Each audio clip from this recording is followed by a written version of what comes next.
Hi, it's Colin and MNM. Let's go fishing. I've got you on a funny angle again. I don't know. Here we go. Right, talking about rods today and other little bits of equipment for you to start off with. I've got loads of gear out here at the moment. It's just took me half an hour to get them all set up. But I'm going to show you the little things that you will need to start with, i.e. a rod. I'm going to start with the float rod. This one is, whoops a daisy. This one is 11 foot. If I hold it that way, you can see the distance of it. Look, that's 11 foot float rod. Nice reel. I've put the line on that. I put the line on that the other day, and no, not that one, the other one on the lead rod. This is my float rod. Remember I told you on one of my other videos about this here? I could put super glue on it, but I won't. I've taped it so it doesn't move all the time, because that one always moves. This one always stays nice and tight and stationary. I always keep my rods up. I can break them down and put them in my rod bag. Now this is the number one rod. Float rod, 11 foot. Nice tip on the end. Beautiful action. Don't know the name. Don't care. I don't believe in having all these named rods. That is my first rod, my float rod. Whoops. Going on, whoops, again. My feeder rod, just to prove that it is my feeder rod. Come on, come down. Don't get stuck. Anyway, this is my feeder rod. Beautiful rod. The new one I bought off Amazon with my method feeder on, look. See, there you go. Now this rod is, this one is only 10 foot long. That's all you need, 10 foot. You can go smaller, you can go to a 9 foot or an 8 foot ledger rod. It's up to you. As I said, interchangeable tips. That's the yellow tip, what you got on there. And if you buy a rod and you want different tips, see the multiple tips in there? There's 4 in there, no really, there's 5.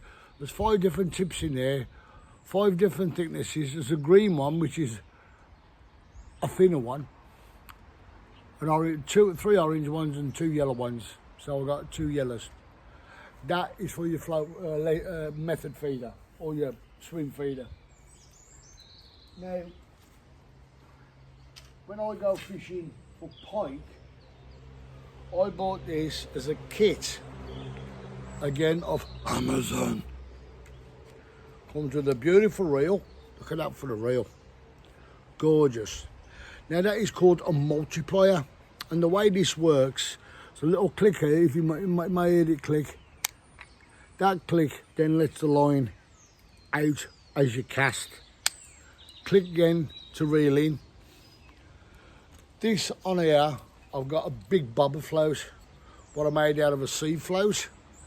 You're going to say, why do you need a float on a spinning rod? Because this one, I put here, it is a link, this here in my hand, now coming down, this here, try and get it near for you. That there, if I stand in front, you see that black line there? That is a snap line for when a pike comes up, grabs it. It don't, because a pike will cut through this line, but it won't cut for that because it's like a little bit of steel. But that is one of my spinning rods. Well, that is my pike rod. Now I've got another rod similar, but this is again multiplier, same, click, click to start reeling in. Now this one is my spinning rod. But the trouble is, oh no, not the trouble. You know when I said I'm going to buy myself a new rod and I'm waiting for it? The reason why, on the end here, look, just there, I've taped it, and because I broke it. and I needed a fix, quick fix, so that's what I'm gonna bought sent off for a new one. That new one's cost me 40 quid, waiting for it. That will replace this one. This one, just gonna throw away. Now this one has got 4 sections to it. Yeah, it's got 4 sections. Buy them how you want, as long as you can carry them and take them away. Okay? Now, I'm going to show you a fly rod. That is a reel. Right, and this is, say, 9 foot. Now you're going to ask me, why is the reel so close to there? Oops, oh, that one. See the difference? The butt end goes all the way right up to the top there, and I put the reel at the top because when you're fly fishing, oops, let me turn that round. If I do, I don't want me going into the neighbour's garden. You pull your line, come back, flick, draw back, and flick. But as you do this, you're pulling line out and draw it like that. I will give an intuition lesson on that. A tuition, not intuition. Tuition net on that. Okay, lesson on that. I mentioned pole fishing. Now, these are what you call poles. Yeah, your tips for your poles. You've got different colours on these as well. Different colours on the end of your tips, look. Okay, that one is yellow. That one's yellow, but I've gone and doubled that one to give it double strength. And this one is a real good strong one, the green one. That's called, that one, the green one, is my power tip. That one is my intermediate tip with a yellow double one. That's with the orange tip. And the yellow one is just for silverfish, small silverfish. Now, this, I'm going to show you now. This now, that there is 1 metre long. Now it's half a metre long. See the elastic in it. Now that is connected to a thing in there. I'll get a little thing in, pull it out if I want to change the elastic. This is a number 3. I've got the rest of my pole over there. I'm not going to get it out because it's bloody massive. As I said, it's 16 metres, which works out roughly 52, 54 feet long. I'm not going to stand in the garden trying to hold it to show you, because it's a pain. Right. And this little thing that comes with the pole, it's only about 3 foot long. It's your cupping kit.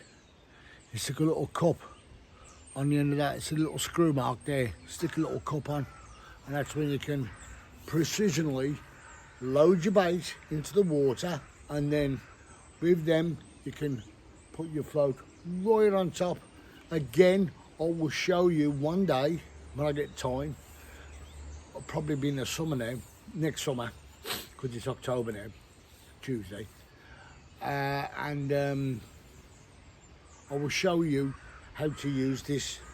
Okay, right, now I'm only doing little bits of things now, but remember when I was there in Harvington, there's 2 types of landing net. There's this one, a small round one, which cost me $17.50, and it's, as you can see, micro mesh. Best thing, as I said, best thing ever invented. Again, I've got another one over here, which you see me using on my last video. This one, the big triangle net. This gives way here. Look, it goes in, so you don't damage your net. So you know when you're trying to net things out the water, you just see me hold it like that. and then lower the fish into the water. More safety for the fish. Right, what I'm going to show you next is, and I'm going to cut off now because I've shown you the rods. Now I'm going to cut off and I'm going to get the other little bits of equipment out to show you because there's bloody loads. Catch you later.